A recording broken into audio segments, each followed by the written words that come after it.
Ito, Davao del Sur, nandito. Oh, Canada!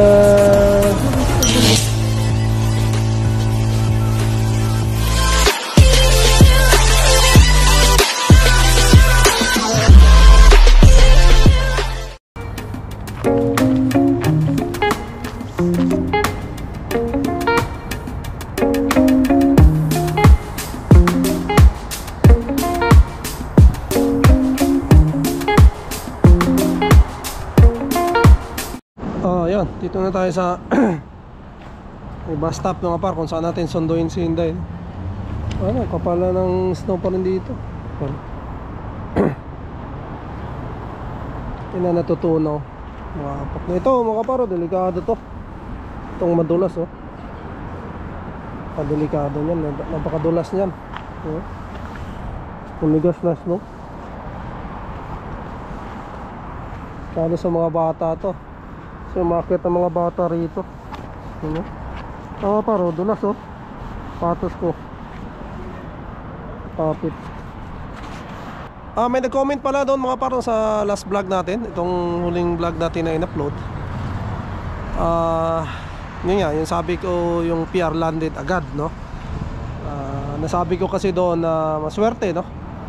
Pero siguro hindi niya nakita, hindi na panood siguro yung ano, yung buong videos, no? Dahil sabi ko rin doon, hindi rin naman basta-basta, no? Yung ano, may nagsakripisyo din naman sila, no? Ayun, sa tingin ko si kabayan mga pare is landed PR siya dahil yun nga sabi niya, yung fast track stream yata yung sinasabi niya na papunta rito, no? Kaya pagdating niya dito PR, yung binabanggit ko kasi doon mga par na PR landed is yung may nauna na isa rito, spouse, no? May nauna na isa rito, yung asawa niya nauna, nagpa-PR muna, hindi nung ma-PR saka niya kinuha yung pamilya niya, no? Pero yung nag-comment mga par, no, yung isa nating kababayan ay ano yata, no, talagang pagpunta niya dito landed PR siya, no?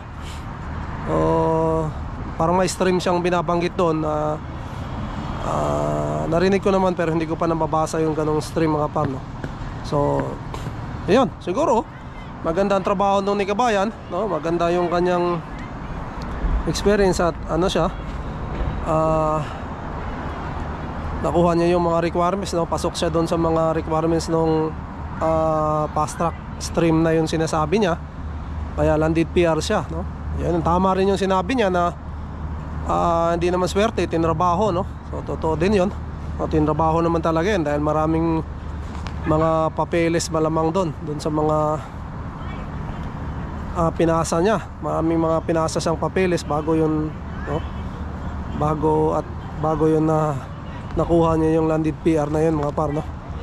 Yung PR application. Kagaya din ng ano mga par, no? Yung caregiver ngayon na mayroong outside Canada nga mga par, no? Yung caregiver,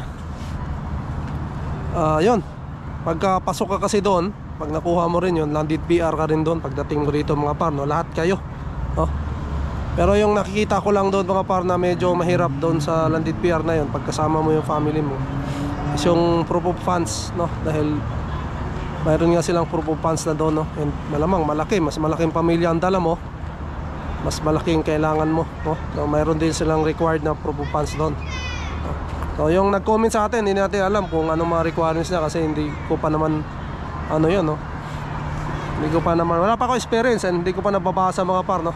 Ang mga ganong senaryo, no? Yung mga katulad ng experience niya, no? Totoo lahat ng mga sinabi niya mga par, no? Tinrabaho naman talaga, no? And hindi naman katulad sa'yo kabayan, no? Na yun talagang magaling, no? Alam mo magaling ka, no? Magaling talaga yung pagkagawa mo ng gano'n, no?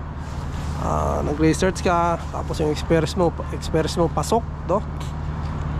Pero bibira po yung ganyan mga par, no? Siguro nabibilang lang yung mga kababayan natin na ganyan, no? Dahil mayroon ngang criteria yun, mayroon ngang mga requirements yan na karamihan sa amin, kasama na kami doon na hindi pasok dyan sa mga ganyan mga par. Kaya ayun, nauwi kami sa mga ganito, study permit, no?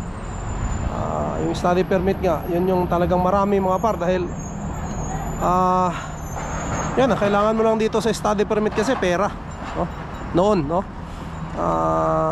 Nung hindi pa kahigpitan mga par, ang kailangan mo lang dito pera, no? Meron ka may pakita na kaya mong mabuhay rito, no? Kasama ang iyong pamilya, hindi makakapagbayad ka ng tuition, no? Proof of funds kaya mong i-provide, no? I-produce, makakapasok ka noon mga par, no? Yun yung labanan ni study permit noon. Yung iba nga, ang ginagawa, nangungutang pa, no? Para lang, meron lang show money, no? Kung tawagin, proof of funds, no? Pero sa ngayon kasi mga par, mahigpit na, no? Hindi na labanan ngayon kung marami kang pera, mayroon kang proof of funds, hindi na yun, no? Dahil nagkahigpitan na nga mga par, meron na silang tinitingnan ngayon, no? Kaya ng trabaho mo kailangan in demand rin dito, yung program mo in demand dito, no? Yun ang tinitingnan nila na basihan mga par, no? And marami na ngayon dahil maigpit na nga mga par.